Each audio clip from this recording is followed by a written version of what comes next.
নমস্কার বন্ধুরা, শর্মার রান্নাঘরের আবারও একটা নতুন রেসিপিতে আপনাদের সকলকে স্বাগতম।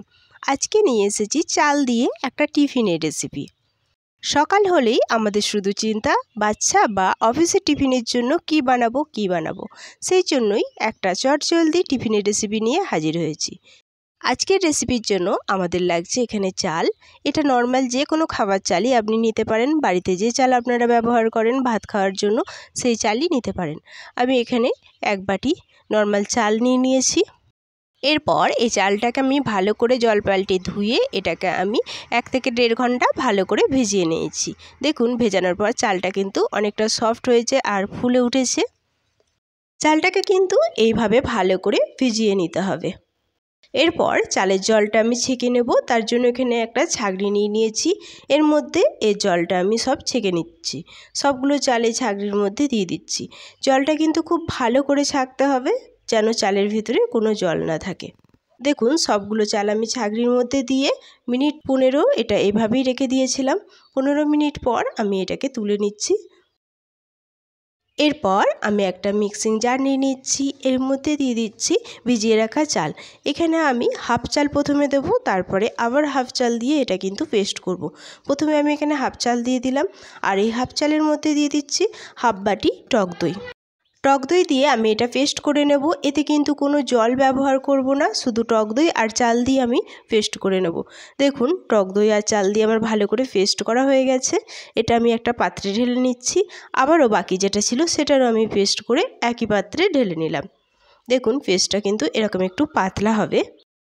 এরপর এই পেস্টের মধ্যে আমি অ্যাড করছি হাফ কাপ সুজি। সুজিটা একটু বুঝে অ্যাড করবেন। যদি দেখেন যে বাটারটা খুব পাতলা হয়ে গেছে তখন কিন্তু সুজিটা আরেকটু আপনি দিতে পারেন। এরপর এর মধ্যে আমি অ্যাড করে দিচ্ছি সামান্য লবণ। লবণ দিয়ে এবার আমি ভালো করে এটা মিশিয়ে নিচ্ছি। এই বাটারটা কিন্তু খুব পাতলা হবে না, কেকের বাটার যেরকম হয় সেই রকম হবে। আর এটাকে কিন্তু খুব ভালো করে ফেটিয়ে মেখে নিতে হবে। টিফিনের এই রেসিপিটি বাচ্চাদের খুব ভালো লাগবে আর বড়দের তো ভালো লাগবেই। দেখুন, এখানে কিন্তু আমার ভালো করে মেশানো হয়ে গেছে। এরপর এখানে আমি অ্যাড করে দিচ্ছি গ্রেট করে রাখা 2টো কাঁচা লঙ্কা আর গ্রেট করে রাখা সামান্য একটু আদা আর কাঁচা লঙ্কা দিয়ে এটাকেও আমি ভালো করে মিশিয়ে নিচ্ছি। এখানে ঝালের মাপটা আপনারা কিন্তু কমিয়ে বাড়িয়ে নিতে পারেন। আদা আর কাঁচা লঙ্কা দিয়ে এটা ভালো করে মেশানো হয়ে গেলে, যেহেতু এর মধ্যে সুজি আছে তাই এটাকে আমরা 10 মিনিট ঢেকে রেখে দেবো সুজিটা ফুলে ওঠা পর্যন্ত। দেখুন, মেশানো হয়ে গেছে। এবার একটা ঢাকা দিয়ে আমি এটা 10 মিনিট রেস্টে রেখে দিচ্ছি। সুজিটা রেস্টে থাকতে থাকতে আমি একটা থালা নিয়ে নিয়েছি। এই থালার মধ্যে একটু সাদা তেল দিয়ে সাদা তেলটা থালার গায়ে ভালো করে মাখিয়ে দিচ্ছি। এই থালার মধ্যে আমি এটা ভাপে বসাবো, তাই থালাটা আমি আগে থেকে রেডি করে রাখছি। দেখুন, আমার এখানে তেল মাখানো হয়ে গেছে। এটা আমি সাইডে রেখে দিচ্ছি। ফিরে আসছি 10 মিনিট পর। দেখুন, বাটারটা কিন্তু অনেকটা ফুলে গেছে। এরপর এটাকে আমি ভালো করে মিশিয়ে নিচ্ছি। নেড়ে চেড়ে আমি এটা ভালো করে মিশিয়ে নিচ্ছি। দেখুন, এখানে আমার মেশানো হয়ে গেছে। এরপর এর মধ্যে আমি একটা ফোড়ন ব্যবহার করব। তার জন্য আমি একটা প্যান বসিয়ে দিচ্ছি। প্যানের মধ্যে দিয়ে দিচ্ছি 2 চামচ মতো সাদা তেল দিয়ে এর মধ্যে আমি ফোড়ন দিচ্ছি সামান্য গোটা সর্ষে, আর দিয়ে দিচ্ছি সামান্য একটু গোটা জিরে, আর সবশেষে দিয়ে দিচ্ছি কারি পাতা দিয়ে এই ফোড়নটা আমি লো আঁচে অল্প একটু ভেজে নেব। এই কারি পাতার সেন্টটা কিন্তু এই টিফিনে অসাধারণ লাগে খেতে। অবশ্যই কিন্তু এই 3টে উপকরণ দেওয়ার চেষ্টা করবেন। একটাও স্কিপ করলে কিন্তু এটা অতটা ভালো লাগবে না। দেখুন, এখানে ফোড়নটা আমার ভালো করে ভাজা হয়ে গেছে। পাতার কালার কিন্তু চেঞ্জ হয়নি, এটা কিন্তু সবুজই আছে। এরপর আমি ফোড়নটা নিয়ে এই বাটারের মধ্যে দিয়ে দিচ্ছি। বাটারের মধ্যে আমি এটা দিয়ে এটাকে এবার আবারও একটু ভালো করে মিশিয়ে নিচ্ছি। এইভাবে টিফিনের রেসিপি করলে আপনার বাচ্চার টিফিন কিন্তু কোনো দিনই ফেরত আসবে না, সব সময় ফাঁকাই আসবে। তাছাড়াও বাড়িতে বিকেলের নাস্তা হিসেবেও আপনারা এটা ব্যবহার করতে পারেন। দেখুন কথায় কথায় আমি ভালো করে মেশানো হয়ে গেছে। এরপর সবশেষে এর মধ্যে অ্যাড করছি 1 চামচ বেকিং পাউডার আর সামান্য একটু বেকিং সোডা, আর এর মধ্যে দিয়ে দিচ্ছি সামান্য একটু জল চামচে করে। এরপর আমি একই দিকে চামচের সাহায্যে এইভাবে বাটারটাকে আর একটু মিশিয়ে নেব। যেহেতু বেকিং সোডা আর বেকিং পাউডার দিয়েছি সেহেতু একটু সামান্য মেশাবো। এরপর এটা বেশিক্ষণ আর বাইরে রাখবো না। মেশানো হয়ে গেছে। এরপর আমি যে থালাটা তেল মাখিয়ে রেখেছিলাম সেই থালাটা নিয়ে নিয়েছি। এর মধ্যে আমি বাটারটা সব দিয়ে দিচ্ছি। চালের এই রেসিপিটাকে আমরা কিন্তু চালের ধোকাও বলে থাকি। আপনারা যদি এই রেসিপি কোনো দিন বানিয়ে থাকেন তাহলে এটার কি নাম অবশ্যই কমেন্টে জানাবেন। দেখুন সব বাটারটাই আমি থালার মধ্যে দিয়েছি।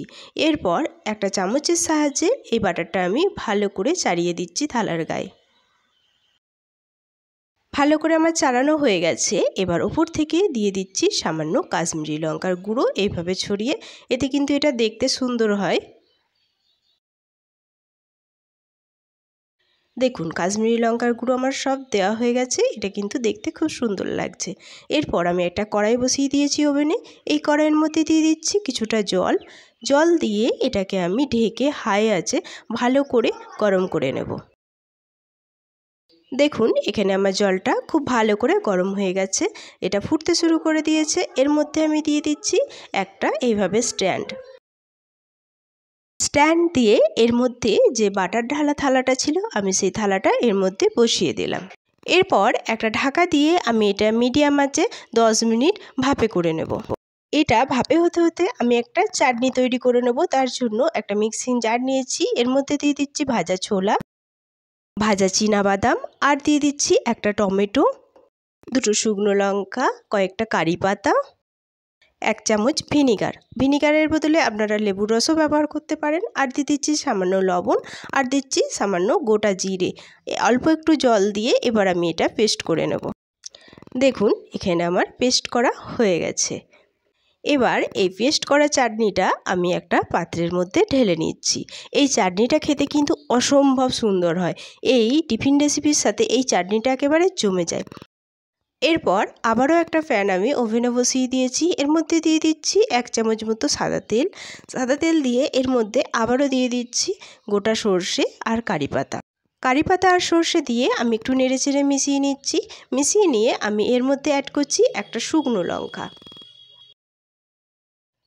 লঙ্কা দিয়ে এবার এই ফোড়নটা আমি ভালো করে ভেজে নেব সামান্য 20 থেকে 30 সেকেন্ড। এতেই কিন্তু এই ফোড়নটা রেডি হয়ে যাবে। দেখুন এখানে ফোড়নটা আমার রেডি হয়ে গেছে। এই ফোড়নটা আমি এই চাটনির মধ্যে দিয়ে দিচ্ছি। এই ফোড়নটা দিলে এই চাটনির একটা আলাদা টেস্ট আর একটা সুগন্ধ কিন্তু দারুণ বেরোয়। দেখুন এখানে আমি চাটনির মধ্যে সব ফোড়নটা ঢেলে দিলাম। এই চাটনিটা কিন্তু দেখতে খুব সুন্দর হয়েছে, আর যেরম সুন্দর হয়েছে সেরম টেস্টি হয়েছে এই চাটনিটা। আপনারা কিন্তু অবশ্যই এই চাটনিটা একবার ট্রাই করবেন। এরপর ফিরে আসছি আমি 10 মিনিট পর। ঢাকা খুলে দেখিয়ে দিচ্ছি। দেখুন এখানে কিন্তু আমাদের ভাপে রেডি হয়ে গেছে। আমাদের বাটারটা কিন্তু অনেকটা ফুলে গেছে। এবার একটা কাঁটা চামচ দিয়ে আমি এর মিডিল পোর্শনে এইভাবে দিয়ে দেখে নেবো এটা কাঁচা আছে কিনা। দেখুন চামচের গায়ে একটুও লাগেনি, তার মানে এটা ভালো করে সিদ্ধ হয়ে গেছে। এরপর আমি এটা ওভেন থেকে নামিয়ে নিচ্ছি। নামিয়ে নিয়ে এটা আমি ভালো করে ঠান্ডা করে নেব। দেখুন এখানে আমার ভালো করে ঠান্ডা হয়ে গেছে। এরপর আমি এটা ছুরির সাহায্যে ছোট ছোট পিস করে নেব। এই পিস কাটতে কাটতে সকলকে আবারও সেই একই কথা মনে করিয়ে দিই, যারা আমার চ্যানেলে নতুন প্লিজ প্লিজ প্লিজ আমার চ্যানেলটি একটু সাবস্ক্রাইব করে আমার পাশে থেকে যাবেন। আর যারা করে দিয়েছেন তাদের অসংখ্য অসংখ্য ধন্যবাদ। আর আমার রেসিপিটি কেমন লাগলো তা অবশ্যই কমেন্টে জানাতে যেন ভুলবেন না। দেখুন কথায় কথায় আমি কিন্তু এখানে চৌকো করে শেপ দিয়ে নিয়েছি। এখানে আপনারা আপনাদের মনের মতো করে শেপ দিতে পারেন, আমি চৌকো করে দিয়েছি। এরপর এখান থেকে আমি এই পিসগুলো এবার তুলে নিচ্ছি। তুলে আমি একটা প্লেট নিয়ে নিয়েছি। এই প্লেটের মধ্যে একটা একটা করে সুন্দর করে সাজিয়ে নেব। দেখুন এগুলো দেখতে কিন্তু খুব সুন্দর হয়েছে, আর একটা পিস কিন্তু সুন্দর করে উঠে যাচ্ছে। আর দেখুন এটা এতটাই সুন্দর হয়েছে, এটা কিন্তু অনেকটা কেকের মতো দেখতে লাগছে। আর এটা খেতে কিন্তু হয়েছে অসম্ভব সুন্দর, না খেলে পরে কিন্তু বিশ্বাসই হবে না। দেখুন আমার পরিবেশন করা হয়ে গেছে। এরপর আমি যে চাটনি বানিয়েছিলাম সেই চাটনির সাথে এই ধোগলা একটু খেয়ে দেখিয়ে দিচ্ছি যে এটা কতটা টেস্টি। এই চাটনির সাথে এই ধোগলা কিন্তু অসম্ভব সুন্দর জমে যায়, আর এটা খেতে সত্যিই কিন্তু অসাধারণ হয়েছে, না খেলে বিশ্বাসই হবে না। আপনাদের কাছে অনুরোধ রইল অবশ্যই আমার মতো করে একবার এই রেসিপিটি বাড়িতে ট্রাই করে দেখুন, এটা কিন্তু সত্যিই খুব সুন্দর। আজ এই পর্যন্তই, দেখা হবে আবারও একটা নতুন রেসিপি নিয়ে। ততক্ষণ সবাই সুস্থ থাকবেন, ভালো থাকবেন। সকলকে অনেক অনেক অনেক ধন্যবাদ।